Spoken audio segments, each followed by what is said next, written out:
അസ്സലാമു അലൈക്കും വറഹ്മത്തുള്ളാഹി. സങ്കീർണമായ ഒരു ലോക സാഹചര്യത്തിലാണ് stand for justice and piece എന്ന ശീർഷകത്തിൽ കേരളത്തിലെ ഇസ്ലാമിക നവോത്ഥാന പ്രസ്ഥാനമായ KNM മർക്കസ് ദഅവയുടെ മലപ്പുറം വെസ്റ്റ് ജില്ലാ സമിതി എന്നിവിടെ ഒലീവ് എന്ന പേരിൽ ഒരു മാനവിക സമ്മേളനം സംഘടിപ്പിക്കുന്നത്.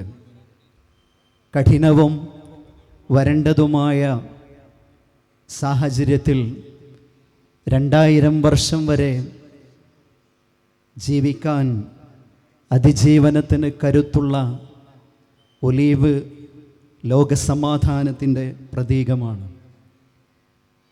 ഒലീവ് തോട്ടങ്ങളിൽ വിളവെടുപ്പിൻ്റെ കാലം ദീർഘിക്കുമെന്നതിനാൽ ആ ഒലീവ് തോട്ടങ്ങൾ വിളയുന്ന കാലം സമാധാനത്തിൻ്റെ കൂടി കാലമാണ്. പുതിയ ലോകത്ത് അടഞ്ഞ ഒരിടവുമില്ല. ഭൂഖണ്ഡങ്ങൾക്കും മഹാസമുദ്രങ്ങൾക്കും അപ്പുറത്തുണ്ടാകുന്ന ഒരു ചെറിയ ചലനം പോലും നമ്മുടെ അടുക്കള വരെ എത്തുന്നു, നമ്മുടെ നിത്യജീവിതത്തെ വരെ സ്വാധീനിക്കുന്നു. ആഗോള രാഷ്ട്രീയത്തിൻ്റെ നടുക്കാണ് നാം ജീവിക്കുന്നത്. പശ്ചിമേഷ്യയിൽ നിന്നുയരുന്ന ഗന്ധകപ്പുകയുടെ ഗന്ധം അത് നീണ്ടുപോയാൽ അത് ഏറ്റവും കൂടുതൽ ബാധിക്കുന്ന രാജ്യങ്ങളിലൊന്ന് നമ്മുടെ ഇന്ത്യയായിരിക്കും. അതുകൊണ്ട് തന്നെ ഇത് നമ്മുടെ വിഷയമാണ്. ഇത് സമുദ്രങ്ങൾക്കപ്പുറത്തുള്ള വിഷയമല്ല, നമ്മുടെ ഓരോരുത്തരുടെയും നിത്യജീവിതത്തെ ബാധിക്കുന്ന വിഷയമാണ്. അവിടെ നമ്മൾ എന്ത് ചെയ്യുന്നു എന്നുള്ള ചോദ്യം പ്രസക്തമാണ്. യുദ്ധം ആര് ശരി എന്ന് തീരുമാനിക്കുന്നില്ല, മറിച്ച് ആര് ബാക്കിയാകുന്നു എന്ന് മാത്രമേ തീരുമാനിക്കുകയുള്ളൂ എന്ന് എഴുതിയത് ബെർണാഡ് റസ്സലാണ്. 2026 ഫെബ്രുവരി 28 ആരംഭിച്ച അമേരിക്കൻ ഇസ്രയേൽ അധിനിവേശം അതിൻ്റെ 1-ാം ദിവസം തന്നെ ലോകത്ത് നടുക്കിയത് തുല്യതയില്ലാത്ത കൊടും ക്രൂരത കൊണ്ടാണ്. 168 പെൺകുരുന്നുകൾ, 7 വയസ്സിനും 12 വയസ്സിനുമുള്ള കുട്ടികളാണെന്ന് മരിച്ചു വീണത്. ആ യുദ്ധം ഏപ്രിലിലേക്ക് എത്തുമ്പോൾ കഴിഞ്ഞ 2 മാസങ്ങൾ കൊണ്ട് മാത്രം ഇറാനിൽ 26,500 പേർ പരിക്കേറ്റു. ലബനാനിൽ കൊല്ലപ്പെട്ടത് 2,200 പേരാണ്. ഇറാനിലും ഇസ്രയേലിലും തകർക്കപ്പെട്ട കെട്ടിടങ്ങൾ ഇറാനിൽ 41,000 ആണെങ്കിൽ ഇസ്രയേലിൽ തകർക്കപ്പെട്ടത് 31,000 കെട്ടിടങ്ങളാണ്. അതിൽ 340 ആരോഗ്യ കേന്ദ്രങ്ങളാണ്.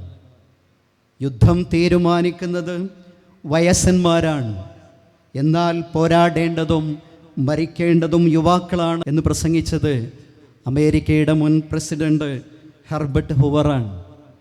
വിരോധാഭാസമായിരിക്കാം, ആ അമേരിക്ക ഭരിച്ച മുഴുവൻ വയസ്സന്മാരും പിന്നീട് ചെയ്തത് ലോകത്തെ കുഞ്ഞുങ്ങളെ, ചെറുപ്പക്കാരെ, കുട്ടികളെ, സ്ത്രീകളെ നിഷ്ഠൂരമായി കൊന്നൊടുക്കുകയാണ്.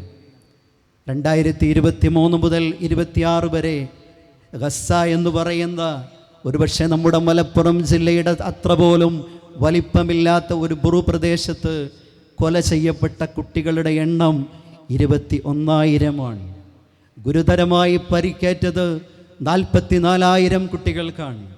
മാതാപിതാക്കളെ നഷ്ടപ്പെട്ടത് 58,000 കുട്ടികൾക്കാണ്. ചരിത്രകാരനായ ഹെറോഡോട്ടസ് ഒരിക്കൽ എഴുതിയിട്ടുണ്ട്, സമാധാന കാലത്ത് മക്കൾ മാതാപിതാക്കളെ അടക്കം ചെയ്യുന്നു, എന്നാൽ യുദ്ധകാലത്ത് മാതാപിതാക്കൾ മക്കളെ ഖബറടക്കുന്നു. എല്ലാ യുദ്ധങ്ങളുടെയും സംഘർഷങ്ങളുടെയും തുടക്കമെന്നുള്ളത് നീതി നിഷേധമാണ്, അനീതിയാണ്. ജൂതരാഷ്ട്രം ഫലസ്തീൻ എന്ന് പറയുന്ന രാജ്യത്ത് അവിടെ ജീവിച്ചിരുന്ന അവിടുത്തെ ഫലസ്തീനികളെ അധിനിവേശത്തിലൂടെ പുറത്താക്കി മറ്റു പല രാജ്യങ്ങളിൽ നിന്നും അക്രമികളായ അധിനിവേശക്കാരെ കൊണ്ട് നിറച്ചുകൊണ്ട് ഒരു തെമ്മാടി രാഷ്ട്രം അനീതിയുടെ മുകളിൽ സ്ഥാപിക്കപ്പെട്ടപ്പോൾ അന്ന് തുടങ്ങിയതാണ് പശ്ചിമേഷ്യയിലെ ഈ സംഘർഷങ്ങളെന്ന് പറയുന്നത്. ഇവിടെ നീതി പുലരാതെ സമാധാനം നിലനിൽക്കുകയില്ല. ലോകത്തെവിടെയും അനീതിയിൽ നിന്നാണ് അസ്വസ്ഥതകൾ ഉടലെടുക്കുന്നത്. സാമ്രാജ്യത്വത്തിൻ്റെയും സയണിസത്തിൻ്റെയും ഇന്ത്യൻ പതിപ്പായ ഫാസിസവും ഉയർത്തിപ്പിടിക്കുന്നത് അനീതിയുടെ പ്രത്യയശാസ്ത്രമാണ്. മറ്റുള്ളവരെ വെറുക്കാൻ, രാഷ്ട്രങ്ങളെ വെറുക്കാൻ, വ്യക്തികളെ വെറുക്കാൻ, മറ്റു ജനപഥങ്ങളെ വെറുക്കാൻ വെറുപ്പിൻ്റെ വ്യാപാരികളാണ് ലോകത്ത് അസ്വസ്ഥതയും സമാധാനവും സൃഷ്ടിക്കുന്നത്. നിങ്ങൾ നോക്കൂ, എത്രമേൽ ആ വെറുപ്പുൽപാദനത്തിൻ്റെ തീക്ഷ്ണത വർദ്ധിക്കുന്നു. സ്വാതന്ത്ര്യ സമരത്തിൽ ഒരു പങ്ക് പോലും വഹിക്കാത്ത ആളുകൾ, ആ സ്വാതന്ത്ര്യ സമരത്തെ ഒറ്റിക്കൊടുത്തവർ, ബ്രിട്ടീഷുകാരോട് അവരുടെ ചെരുപ്പ് നക്കി മാപ്പ് ചോദിച്ചവർ, സ്വാതന്ത്ര്യ സമരത്തിൽ പങ്കെടുത്തവരുടെ പിന്മുറക്കാർ നടന്നു പോകുമ്പോൾ അവരെ നോക്കി രാജ്യദ്രോഹികളെന്ന് വിളിക്കുന്നു. നുണകളിലാണ് സയണിസവും ഫാസിസവും കെട്ടിപ്പടുത്തിട്ടുള്ളത്. ഇറാഖിനെ ആക്രമിച്ചത് അവിടെ അണുവായുധമുണ്ട് എന്ന് പറഞ്ഞുകൊണ്ടാണ്. ഇറാന് നേരെയുള്ള അക്രമവും ഇതേ നുണകളിലാണ്. ഫാസിസവും ഇന്നും നിലനിൽക്കുന്നത് നുണകളിലാണ്. ഇന്ത്യയുടെ ജനാധിപത്യത്തിൻ്റെ കരുത്ത് ഇന്നലെ ഇന്ത്യൻ പാർലമെൻറ്റ് തെളിയിച്ചു. ഫാസിസം നുണ പ്രചരിപ്പിക്കുകയാണ്.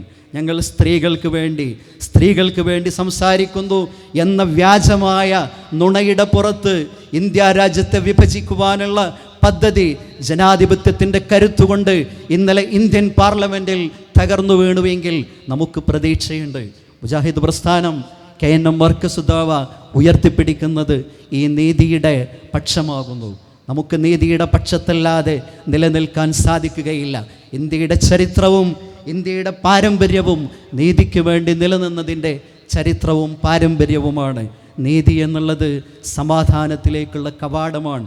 പേർഷ്യൻ ചക്രവർത്തിയുടെ സൈന്യാധിപൻ ഖലീഫ ഉമറിനെ കാണാനെത്തുന്ന ഒരു ചരിത്ര മുഹൂർത്തമുണ്ട്. സൈന്യാധിപൻ അന്വേഷിക്കുന്നു, എവിടെ ചക്രവർത്തിയുടെ കൊട്ടാരം, എവിടെ അംഗരക്ഷകർ? ഖലീഫ ഉമർ ഒരു മരച്ചുവട്ടിൽ, മരത്തണലിൽ സ്വന്തം കൈകൾ തലയണയാക്കി കിടന്നുറങ്ങുന്നു. പേർഷ്യൻ ചക്രവർത്തിയുടെ സൈന്യാധിപൻ പറഞ്ഞ ഒരു വാക്ക് ചരിത്രത്തിൽ രേഖപ്പെടുത്തിയിട്ടുണ്ട്. ഫനിംത, താങ്കൾ നീതി പ്രവർത്തിച്ചു, അതുകൊണ്ട് സമാധാനത്തോടുകൂടി താങ്കൾ കിടന്നുറങ്ങുന്നു. ഇവിടെ ആമുഖമായി ഓതിവെച്ച വിശുദ്ധ ഖുർആന്റെ സന്ദേശവും അത് തന്നെയാണ്. കൂനൂ ഖവ്വാമീന ലില്ലാഹി ശുഹദാഅ ബിൽ ഖിസ്ത്.